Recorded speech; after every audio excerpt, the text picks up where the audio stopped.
मां शारद के चरणों में शत वंदन कर लूं। सर्वप्रथम मां शारद के चरणों में शत वंदन कर लूं और वीर प्रश्नी के माथे पर रोली अक्षत चंदन कर लूं। अरे धवल धरा करगिल को जिसने सुर्ख किया था शोणित से, उस दाता राम के कदमों वाली माटी का अभिनंदन कर लूं। दाता राम के कदमों वाली माटी का अभिनंदन कर लूं। मंच को प्रणाम करता हूं। इस मंच पर विराजित समृद्ध भाषा के धनी समस्त शारद पुत्रों को नमन करता हूं। श्रद्धेय राजीव जी ने मुझे भी आज आपसे रूबरू होने का अवसर दिया। मुझे लगता भाई साहब इक्को ज्यादा है इसका। भाई साहब माइका लाल, इक्को थोड़ा ज्यादा है, इक्को कम कर दीजिए। इसमें आवाज में गूंज है, गूंज नहीं चाहिए। मैं आपसे रूबरू हूं। मुझे बताया गया कि यहां पर मैं पुर्जा पहले भी हाजिर हुआ। शहीद दाताराम की यह धरती, पुण्य पावन धरती, बड़े बड़े विद्वान यहां पर हुए। लेकिन साथियों, मैं ये कह सकता हूं कि मेरे साथ आज आप सब लोग इसलिए भाग्यशाली हैं कि भाई श्री कुमार विश्वास का मंच को संचालन का सौभाग्य प्राप्त हुआ है और ये देश के नहीं पूरे विश्व के काव्य मंचों के श्रेष्ठ संचालक माने जाते हैं। इनके सम्मान में गुजारिश करता हूं कि आप तालियों से इनका स्वागत करें। बार-बार याद मत दिलाओ। मैं राष्ट्र की बात किया करता हूं, देश की बात किया करता हूं, स्वाभिमान की बात किया करता हूं। मैं आपसे स्वाभिमान की कुछ दो चार पंक्तियां निवेदन करता हूं। मैं उन शहीदों को याद करना चाहता हूं जिनकी वजह से आज आप कविता सुन पाते हैं और हम कविता बोल पाते हैं। कि जिनकी चिताओं से हुआ कल्याण हिंदुस्तान का, जिनकी चिताओं से हुआ कल्याण हिंदुस्तान का, उन्हीं से जो कर गए निर्माण हिंदुस्तान का। स्वाभिमान की चार पंक्तियां और निवेदन करता हूं कि रक्त शहीदी बीजों से फिर बाग लगाने निकल पड़ो, 57 के क्रांति ज्वाल से आग लगाने निकल पड़ो और इनकलाब के नारों को सम्मान दिलाने निकल पड़ो। भारत माँ का सोया स्वाभिमान जगाने निकल पड़ो, भारत माँ का सोया स्वाभिमान जगाने निकल पड़ो। 15 अगस्त को, 26 जनवरी को एक गीत आपने खास सुना होगा। वैसे मेरा ये पहला अवसर है जीवन में, 10 वर्षों में जब मैं कार्यक्रम की शुरुआत कर रहा हूं। लेकिन जहां कुमार विश्वास जैसे संचालक बैठे हों, निर्भीक होकर कविता पढ़ने का मन करता है। मैं उस गीत को आपके सामने कुछ बात कह के शुरू करना चाहता हूं। वो गीत आपने सुना होगा, दे दी हमें आजादी बिना खड़क बिना ढाल। मेरे देश का स्वाभिमान चोटिल होता है। मुझे उस गीत के लेखक से कोई शिकायत नहीं, जिसके बारे में गीत लिखा गया उससे कोई शिकायत नहीं। मेरी शिकायत उन लोगों से जो 15 अगस्त के दिन, स्वतंत्रता दिवस के दिन उस गीत को बजाते हैं। क्यों खून सनी आजादी के बलिदानों को ठुकराते हो? क्यों खून सनी आजादी के बलिदानों को ठुकराते हो? क्यों बिना खड़ग व बिना ढाल के कायर गीत सुनाते हो? अरे कह दो, एक बार तो कह दो कि गीत नहीं ये गाली है और छाती से धार न फूटे तो धरती वीरों से खाली है। छाती से धार न फूटे। अरे वंदन कर लो अमर शहीदों के खूनी बलिदान को और वक्त पड़े तो मस्तक दे दो भारत स्वाभिमान को। बहुत अच्छे। कुमार भाई, मुझे बताया गया कि हमारे यहाँ दाताराम जो शहीद हुए करगिल में, आज के लगभग 13 वर्ष पूर्व करगिल के युद्ध में, मुझे बताया गया था कि 20 जनों से लड़ते हुए मारे गए। 20 जनों से अकेले युद्ध करते हुए शहीद हो गए अपनी मातृभूमि के लिए। मैं 3 वर्ष पहले जब उनके 10वें शहादत के दिन यहाँ पर कविता पाठ कर रहा था, तब मैंने 4 पंक्तियां कही थी। वो 4 पंक्तियां आप सब लोग विराजमान हैं। मेरा मन करता कि आपके श्री चरणों में वो 4 पंक्तियां रखूं कि जो पानी में आग लगा दे वो ऐसी ही चिंगारी था। दाताराम के बारे में दाताराम की मां से ज्यादा कोई नहीं जानता, लेकिन एक कवि कितना जानता है। जो पानी में आग लगा दे वो ऐसी ही चिंगारी था, जो पानी में आग लगा दे वो ऐसी ही चिंगारी था और दुश्मन थर-थर थर्राता था, वो भीषण बमबारी था। जो टकराता कट जाता था वो तलवार दुधारी था। वीर प्रसूता तेरा दाता 20-20 पर भारी था। वीर प्रसूता तेरा दाता।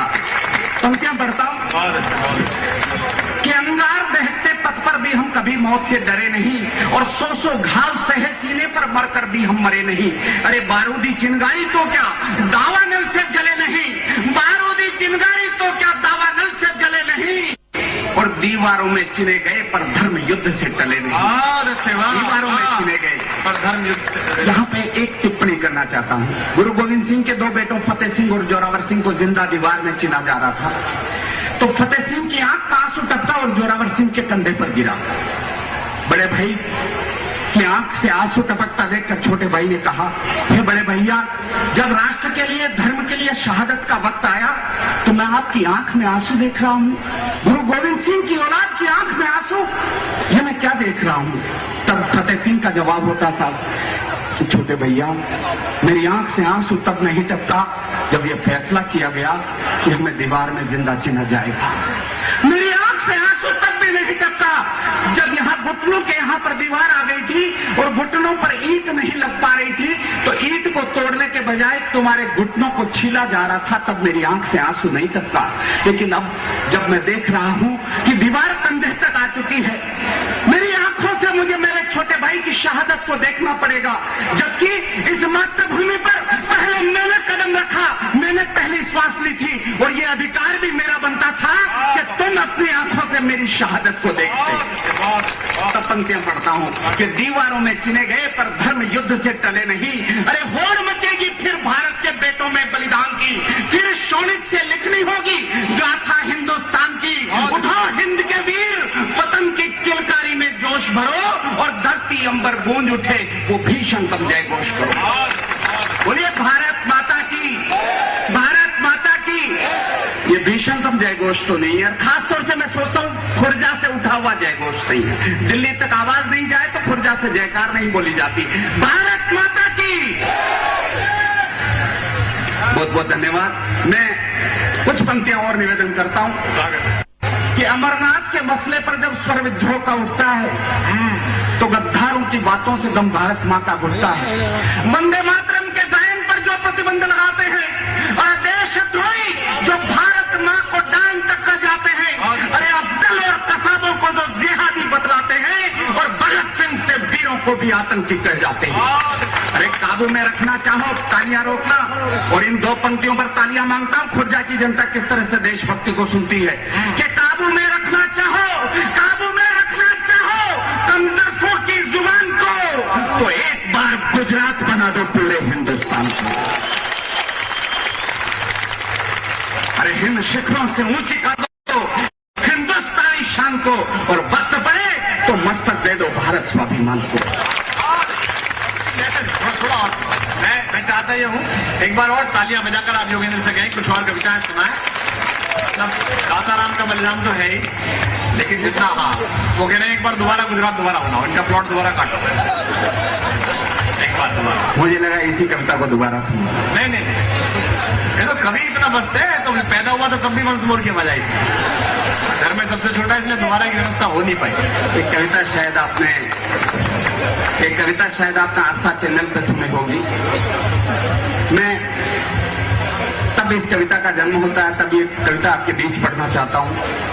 जब तिरंगे के सामने जाकर संसद पर हमला करने वाले अफजल के विरुद्ध वो 9 विधवाएं जाकर खड़ी हो गई कि हमारे पति जो संसद की रक्षा में शहीद हो गए, या तो उन्हें जो परमवीर चक्र, शौर्य चक्र जो प्रदान किए गए हैं, ये भारत की सरकार उनसे वापस ले ले, वरना अफजल को फांसी दे दे।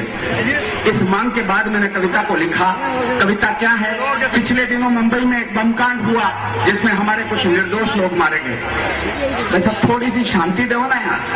हाँ, निर्दोष लोग मारे गए। वो लोग क्यों मारे गए?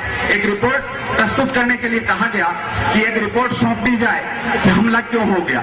वो रिपोर्ट तो अभी तक आई नहीं है, लेकिन मैं आपको 2 पंक्तियों में रिपोर्ट देना चाहता हूं कि अगर सियासी रंग न होता संविधान की वर्दी पर, अगर सियासी रंग न होता संविधान की वर्दी पर, तो आतंकी घटनाओं को कोई नादान नहीं करता और सही वक्त पर सरेआम अफजल को फांसी दी होती तो मुंबई पर हमले की हिम्मत पाकिस्तान नहीं करता।